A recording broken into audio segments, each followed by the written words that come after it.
আমাদের অনেকে জানে না জীবনের উদ্দেশ্যটা কি। বেশিরভাগই 1 নম্বর উদ্দেশ্যটা হচ্ছে কিভাবে উপার্জন করবে। অধিকাংশ লোককে জিজ্ঞেস করবেন, তাদের সঙ্গে কথা বলে দেখবেন 1 নম্বর চেষ্টা হচ্ছে জীবিকার ব্যবস্থা করা। তারা জীবিকার ব্যাপারে বেশি সচেষ্ট, কিভাবে জীবন চালাবে। তাদের উপার্জনের উপর ভিত্তি করে জীবন ধারণ করে থাকে। তারা কি খাবে, কি পড়বে, কোথায় বাস করবে, কোন স্কুলে পড়াশোনা করবে, কোন স্নাতক ডিগ্রি নেবে, সবকিছু উপার্জনকে ঘিরেই হচ্ছে। আর এরা চিন্তা করে যে যদি বেশি টাকা উপার্জন করতে পারে তাহলে জীবনের লক্ষ্য অর্জন করে ফেলেছে। যেমন আমি যথাযথ হওয়ার উদাহরণ দিলাম। আমাদের অধিকাংশই কি করি, পাখির চোখ নিশানা না করে কি করি, আমরা শূন্যে গুলি করে দিই আর চারপাশের বিষয়গুলো টেনে আনি নিশানা ছাড়াই গুলি করে দেই।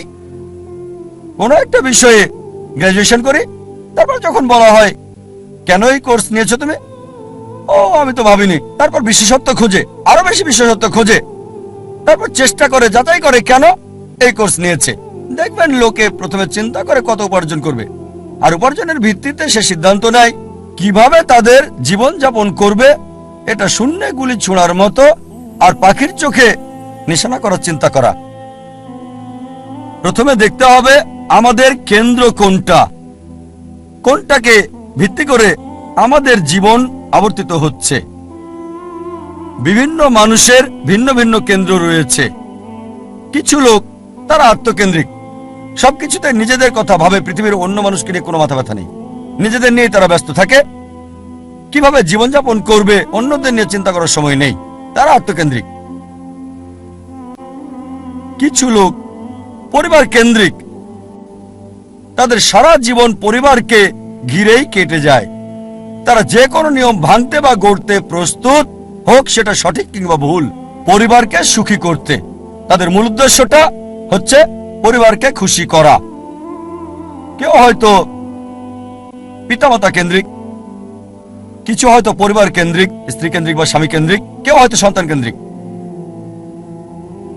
দেখবেন কিছু লোক পিতামাতাকে খুশি করার জন্য যে কোনো কিছু করতে পারে। তাদের জীবনের সব নিয়ম কানুন পিতামাতার পছন্দ অপছন্দের ভিত্তিতে হয়। আল্লাহ কোরআনে বলেছেন সূরা লুকমান অধ্যায় 31 আয়াত 14 যে আমি মানুষকে নির্দেশ দিয়েছি পিতামাতার সাথে সদ্ব্যবহার করতে। অনেক কষ্ট সহ্য করে মাতাকে গর্ভে ধারণ করেছে, অনেক কষ্ট সহ্য করে তাকে জন্ম দিয়েছে।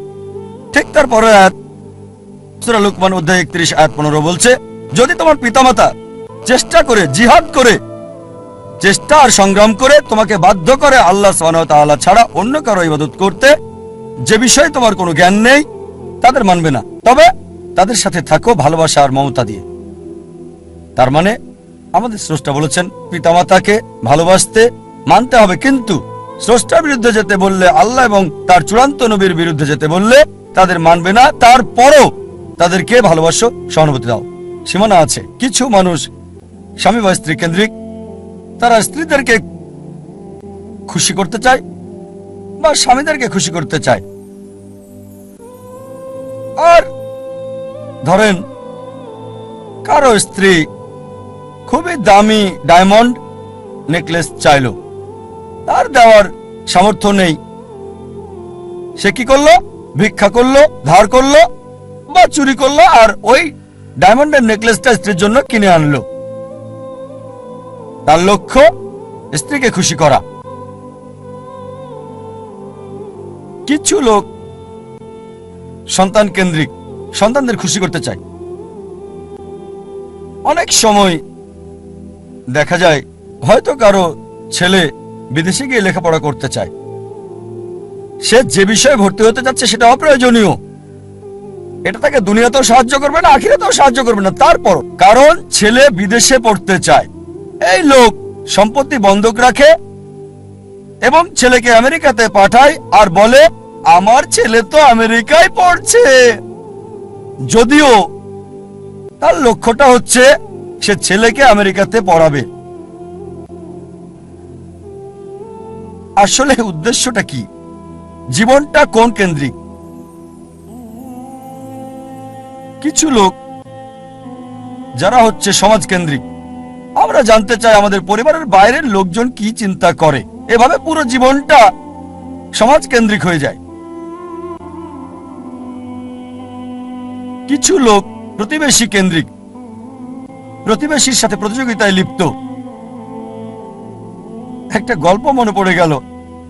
একসময় একজন ফেরেশতা এসে এক লোককে বলল, আমি তোমার উপর খুশি, তুমি যা চাইবে আমি তোমাকে তাই দেব, তবে একটা শর্ত, যা তুমি চাইবে আমি তোমাকে সব দেব, তবে তোমার প্রতিবেশীকে দেব তার দ্বিগুণ।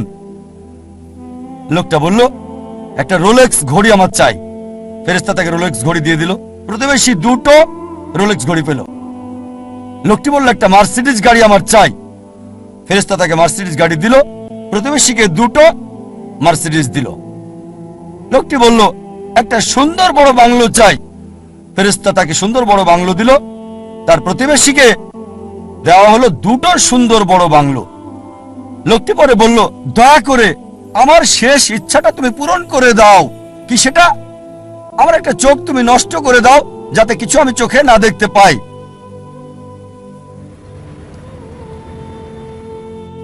চিন্তা করেন, সে তার নিজের চেয়ে প্রতিবেশীকে নিয়ে বেশি ব্যস্ত। তার জীবন সহজ কিন্তু জটিল সেটা ভাবছে না সে। প্রাচুর্য কি দারিদ্রতা যাই থাকুক, সে বেশি চিন্তিত তার প্রতিবেশীর চেয়ে ভালো জীবন যাপন করা নিয়ে। এ কারণেই সে ফেরেশতাকে বলল, আমার একটা চোখ নষ্ট করে দাও, যাতে প্রতিবেশীর দুটো চোখই নষ্ট হয়ে যায়। এভাবে আমরা প্রতিবেশী কেন্দ্রিক। নিজে সুখী কিনা ভাবছে না, দেখতে পারবে কিনা সেটা ব্যাপার না। যেহেতু প্রতিবেশী সম্পূর্ণ অন্ধ হবে, তাই একটা চোখ হারাতে কোনো আপত্তি নাই। প্রতিবেশী কেন্দ্রিক। কিছু লোক বন্ধু কেন্দ্রিক, কিছু আবার শত্রু কেন্দ্রিক। তারা বেশি চিন্তিত তার শত্রু কি করছে সেটা নিয়ে। শত্রু কি চিন্তা করছে আমার ব্যাপারে তা নিয়ে পরিকল্পনা করে। শত্রু যদি এটা করে আমি ওটা করবো। সব সময় সারা জীবন চিন্তা করে এভাবে শত্রুরা কি করছে। এটা আপনি পাবেন বিভিন্ন ক্ষেত্রে। ব্যবসায় চিন্তা করছে তার শত্রুর ব্যাপারে, ছাত্র চিন্তা করছে শত্রুর ব্যাপারে। তারা যা চিন্তা করে তার প্রতিরোধ চিন্তা করে। শত্রু যা চিন্তা করছে তার প্রতিরোধমূলক চিন্তা। বেশিরভাগ সময় তারা কাটায় শত্রুর মোকাবেলার চিন্তা করে। তাদেরকে একটা সুন্দর শান্তির উপদেশ দিতে চাই, যা আমি অনুসরণ করি। যদি কেউ আপনার দিকে পাথর ছুঁড়ে মারে, নিজেকে এতটা উঁচুতে নিয়ে যান যাতে পাথর আপনাকে ছুঁতে না পারে। কেউ আপনার দিকে ঢিল ছুঁড়ে মারলে নিজেকে এমন উঁচুতে নিয়ে যান যাতে পাথর আসতে না পারে। তাহলে প্রতিযোগিতার প্রশ্ন আসবে কি করে? আপনার বিরুদ্ধে শত্রুর পরিকল্পনার সুযোগ আসবে কি করে? আরেকটা উপদেশ, যদি কেউ ইট ছুঁড়ে মারে আপনার দিকে, এই ইট দিয়ে ঘর তৈরি করেন আপনি। স্কুলে শিখতাম মার্শাল আর্ট, কেরাতি, জুডো। যদি বড় কেউ আপনাকে ধাক্কা দেয়, কি করতে হবে? সাইড স্টেপ নিতে হবে, তার শক্তি কাজে লাগিয়ে তাকে ফেলতে হবে, তার শক্তির ব্যবহার। কেউ যখন আপনাকে ইট মারবে, সেই ইট দিয়ে ঘর তৈরি করেন। কিছু লোক সুনাম কেন্দ্রিক। তারা সুনাম চায়, মূল উদ্দেশ্য খ্যাতি পাওয়া। যে কোনো অনৈতিক কাজ করতে প্রস্তুত, নিয়ম কানুন বিসর্জন দিতে পারে। কিছু লোক তারা হচ্ছে ভোগবাদী। তারা সম্পদ কেন্দ্রিক। সব সময় চিন্তা করে অর্জন কি, কত সম্পদ করেছে, তারা কি পড়ে। আর এটা কমন, খুবই কমন মানুষের মধ্যে, বিশেষ করে ধনীদের মধ্যে। বন্ধুদের সাথে দেখা হলে গল্প শুরু করে, কোন ব্র্যান্ডের ঘড়ি পরেছো? এটা কি ট্যাগ হিয়র নাকি ওমেগা? ও এটা রোলেক্স। ফিতাটা কিসের? আয়রনের নাকি চামড়ার? বেসারটা কি? ও কোন ধরনের ডাল? Gold plated, diamond stone? ও কারুকাজ করা, পার্টি ফিল্ম। ধনী লোকদের অধিকাংশেরই এটা একটা ঘড়ি থাকে না, অনেকগুলো ঘড়ি। আর চিন্তা করে, ঠিক আছে আজকে এই ঘড়িটা পরলাম, পরের দিন পরবো না বন্ধুদের কাছে যাওয়ার সময়। এভাবে চিন্তা করে সময় পার করে কোন অনুষ্ঠানে কোনটা পরবে। একইভাবে এরা গাড়ির ব্যাপারেও কথা বলে। তোমারটা কি গাড়ি? বিএমডব্লিউ, মার্সিডিজ, মার্সি, Rolls Royce, Maybach, Bentley, designer. এভাবে সময় কাটায়। প্রায় করে থাকে, যেহেতু এটা তাদের আইডেন্টিটি। এই ঘড়ি না পড়লে তাদের কে চিনবে? এই গাড়িতে না চড়লে, মার্সিডিজ বা বিএমডাব্লিউতে না চড়লে তাদের কে চিনবে? এটা আইডেন্টিটি। বড় শহরগুলোতে দেখবেন লোকদের কমন চিত্র।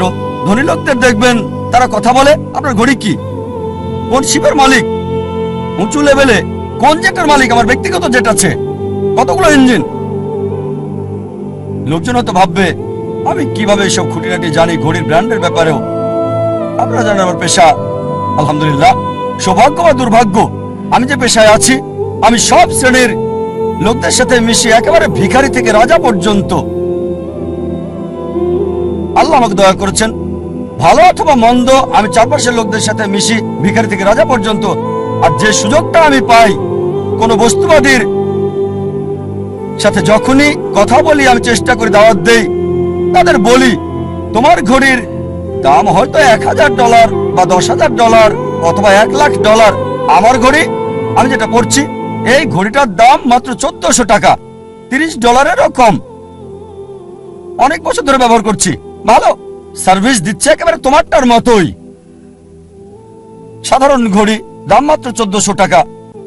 আলহামদুলিল্লাহ, আল্লাহ দয়া করেছেন, আমি যেগুলো নাম বললাম অধিকাংশ ব্র্যান্ডই উপহার পেয়েছি, সবগুলো ব্র্যান্ডই উপহার পেয়েছি। এই সবগুলো ওমেগা, রোলেক্স অনেক পেয়েছি। আর আমি নবী মুহাম্মদ সাল্লাল্লাহু আলাইহি ওয়াসাল্লামের পথ অনুসরণ করেছি। আমি অন্য দায়ীদের দিয়ে দেই, আমার স্টাফদের দিয়ে দেই, যাতে করে আমি খুতুয়াতুশ শয়তান থেকে দূরে থাকতে পারি।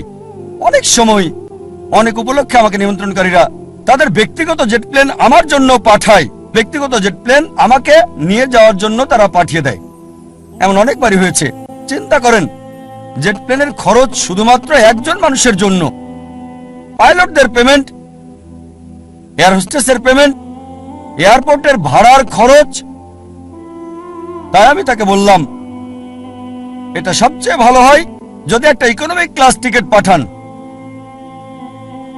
আলহামদুলিল্লাহ, আল্লাহ আমাকে দয়া করেছেন, আমার পরিবারকে রহমত করেছেন, মাশাআল্লাহ।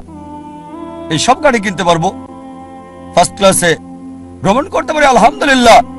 কিন্তু আমি একজন দায়ী, তাই আমি তাকে বললাম এত টাকা খরচ করার চেয়ে বরং একটা ইকোনমিক ক্লাস টিকিট পাঠিয়ে দেন, চলে আসব, বাকি টাকা অন্য কোথাও দান করে দেবেন আল্লাহ সুবহানাহু ওয়া তাআলার পথে।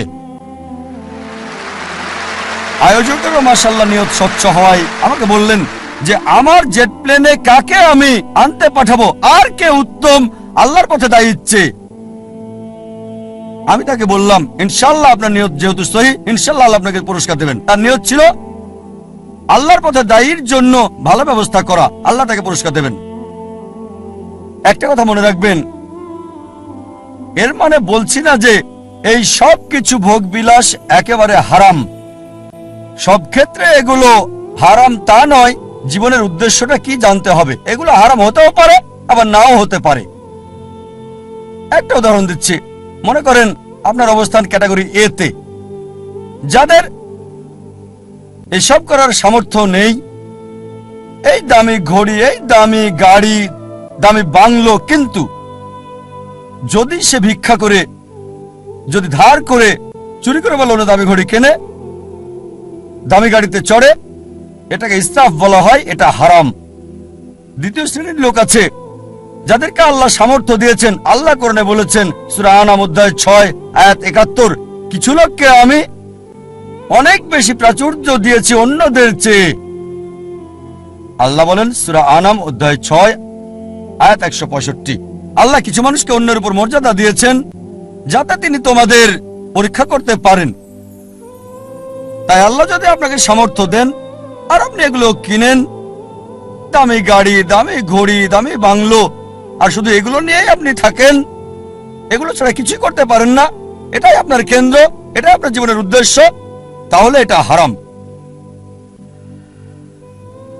তৃতীয় ক্যাটাগরির লোক আছে যাদেরকে আল্লাহ সামর্থ্য দিয়েছেন, তারা সেগুলো কিনে, তবে সেগুলো নিয়েই পড়ে থাকে না। এটা কিনেছে। নবী সুলাইমান আলাইহিস সালামের উদাহরণ দেখে তিনি ধনী ছিলেন, মালিকও হয়েছিলেন, তবে এগুলোর উপর নির্ভরশীল না। তাই যদি এগুলো কিনেন আর যদি আল্লাহ সুবহানাহু ওয়া তাআলাকে মেনে চলেন, বস্তুবাদী বিলাসের উপর নির্ভরশীল না হন, তাহলে এটা মুবাহ। ঐচ্ছিক, এটা হারাম না। তবে সবচেয়ে উত্তম চতুর্থ ক্যাটাগরি, যাদের আল্লাহ সামর্থ্য দিয়েছেন আর তারপর সেগুলো ব্যবহার করে না, এগুলো কিনে না। প্রিয় নবীজি মুহাম্মদ সাল্লাল্লাহু আলাইহি ওয়াসাল্লামের মতো আমাদের প্রিয় নবী মুহাম্মদ সাল্লাল্লাহু আলাইহি ওয়াসাল্লামের ক্ষমতা ছিল, সুনাম ছিল, আধিপত্য ছিল।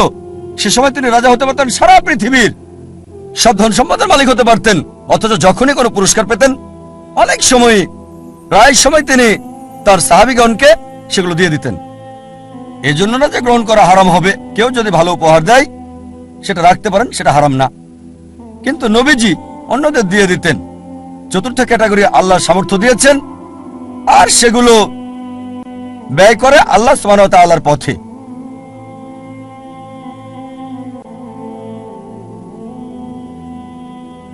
আমাদের গন্তব্য নির্ধারণ করতে হবে, আমাদের কেন্দ্র কোনটি। মানব জাতির জন্য সবচেয়ে গুরুত্বপূর্ণ গন্তব্য আল্লাহ কেন্দ্রিক হতে হবে। তার উদ্দেশ্য, তার লক্ষ্য হতে হবে আল্লাহ সুবহানাহু ওয়া তাআলা এবং সর্বশেষ চূড়ান্ত নবী মুহাম্মদ সাল্লাল্লাহু আলাইহি ওয়াসাল্লাম। আর বিশ্বাস করেন, আল্লাহ কেন্দ্রিক হলে আপনার নিজেকে অবহেলা করতে হবে না, পরিবারকে অবজ্ঞা করতে হবে না, আপনার সমাজকেও না। আল্লাহ কেন্দ্রিক হলে আল্লাহ বলেছেন, নিজের যত্ন নাও, রাতে ঘুমাও। আল্লাহ বলেছেন পরিবারের দেখাশোনা করতে।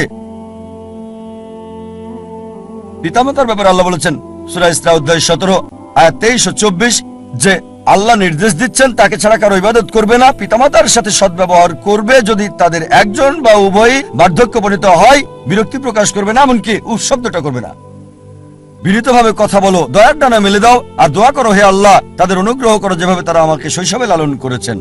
তার মানে যদি আল্লাহ কেন্দ্রিক হন, পিতামাতাকে ভালোবাসতে হবে, সম্মান করতে হবে, মান্য করতে হবে। যদি তারা আল্লাহ এবং রাসূলের বিরুদ্ধে যায় সেক্ষেত্রে মানবে না, তারপরও ভালোবাসা সহানুভূতি থাকতে হবে।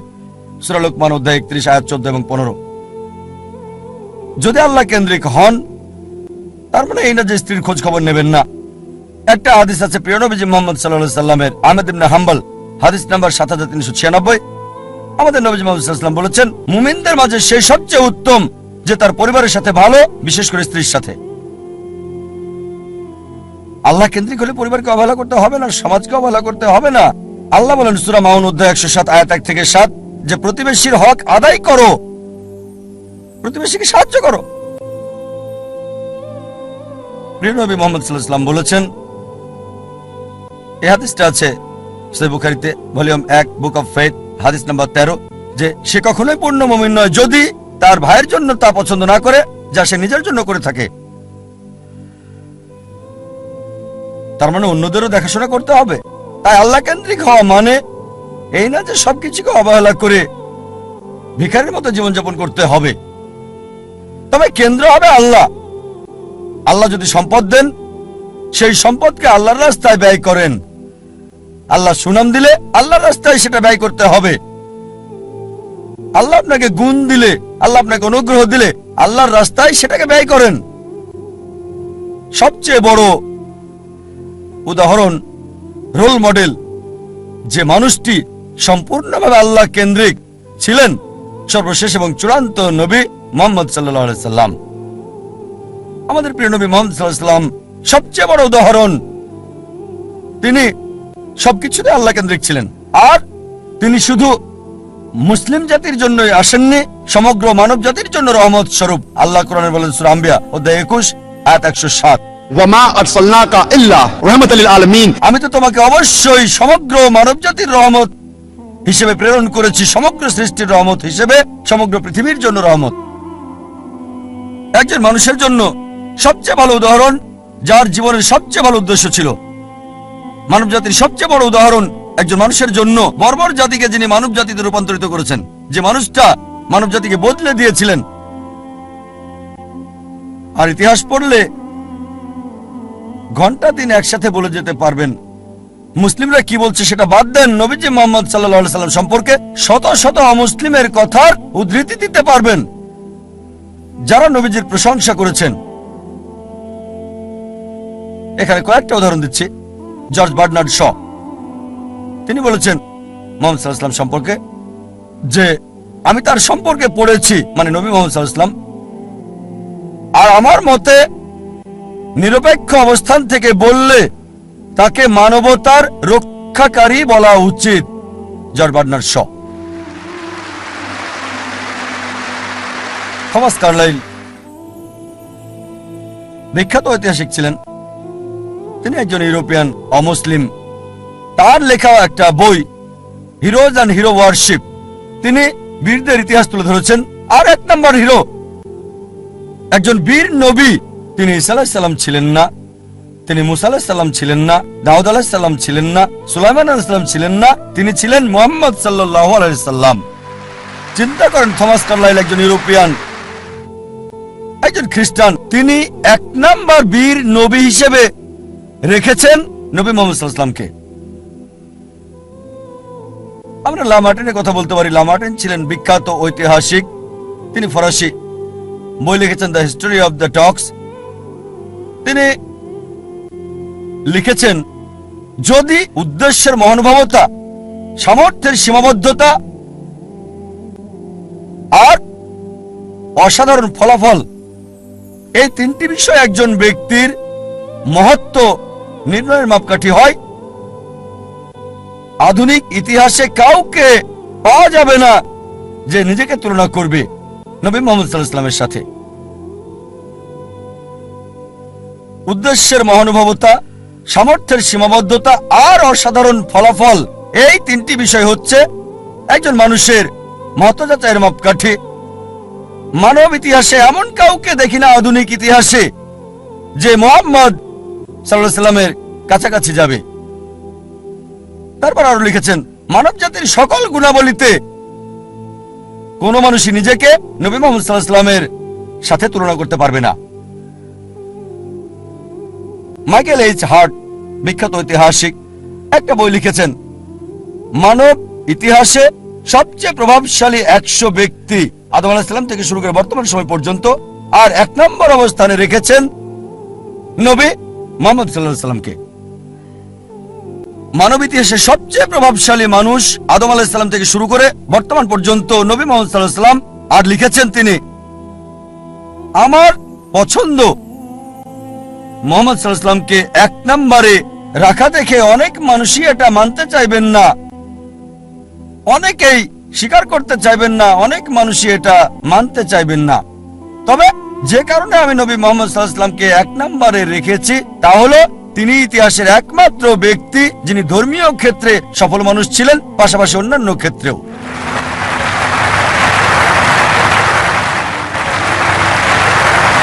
যদি এনসাইক্লোপিডিয়া ব্রিটানিকা পড়েন 11তম সংস্করণ, নবী মুহাম্মদ সাল্লাল্লাহু আলাইহি ওয়াসাল্লাম সম্পর্কে এতে বলা হয়েছে, মুহাম্মদ সাল্লাল্লাহু আলাইহি সাল্লাম ছিলেন পৃথিবীর সবচেয়ে সফল ধর্মীয় ব্যক্তিত্ব। চিন্তা করেন, এনসাইক্লোপিডিয়া ব্রিটানিকা। তারা বাধ্য, আর কেউ নেই বলার মতো। তারা সত্য বলতে চেয়েছে, চেষ্টা করেছে, তাদের সত্য বলতেই হবে, কারণ আল্লাহ কোরআনে বলেছেন সূরা ইসরা অধ্যায় 17 আয়াত 81, وقل جاء الحق وزهق الباطل إن الباطل كان زهوقا। যখন সত্য মিথ্যার বিরুদ্ধে দাঁড়ায়, মিথ্যা ধ্বংস হয়ে যায়, আর মিথ্যার ধ্বংস অনিবার্য। আল্লাহ কোরআনে বলেন সূরা কালাম অধ্যায় 68 আয়াত 4, নিশ্চয়ই নবী মুহাম্মদ সাল্লাল্লাহু আলাইহি সাল্লাম উত্তম চরিত্রের উপর অধিষ্ঠিত। আল্লাহ বলেন সূরা আহজাব অধ্যায় 33 আয়াত 21, অবশ্যই নবী মুহাম্মদ সাল্লাল্লাহু আলাইহি সাল্লামের জীবনের মধ্যে তোমাদের জন্য রয়েছে উত্তম আদর্শ। নবী মুহাম্মদ সাল্লাল্লাহু আলাইহি সাল্লাম জীবনের সকল ক্ষেত্রেই সফল ছিলেন, কেবল ধর্মীয় ক্ষেত্রে নয়, রাজনৈতিক ক্ষেত্রে সফল, নিরপেক্ষতার ক্ষেত্রে, সুষ্ঠু জীবনযাপনের ক্ষেত্রে তিনি এতই সফল ছিলেন যে তার প্রত্যেকটা কাজই আমাদের জন্য অনুসরণীয়। তিনি কি পড়তেন, যদি অনুসরণ করেন ইনশাআল্লাহ সওয়াব পাবেন। আদেশ করেছেন আর নিজেও টাকনুর উপরে কাপড় পরতেন, যদি টাকনুর উপরে কাপড় পরেন ইনশাআল্লাহ পুরস্কার পাবেন। ওই ব্যক্তির মতো বিজ্ঞানী হতে চাইলে আইজাক নিউটনের লম্বা চুল সাহায্য করবে না, তার জুতা সাহায্য করবে না, কাপড় সাহায্য করবে না। কিন্তু যদি নবীজির মতো হতে চান, তিনি যা করেছেন সেগুলোর মতো তাকে কপি করেন, আপনার কল্যাণ হবে এই পৃথিবীতে, পাশাপাশি আখিরাতেও। তিনি বলেছেন দাঁড়িয়ে রাখতে, যদি দাঁড়িয়ে রাখেন ইনশাআল্লাহ কল্যাণ হবে আপনার। নবীজি যা করেছেন জীবনের সকল ক্ষেত্রে সফল ছিলেন তিনি, সবচেয়ে উত্তম রোল মডেল সব মানুষের জন্য।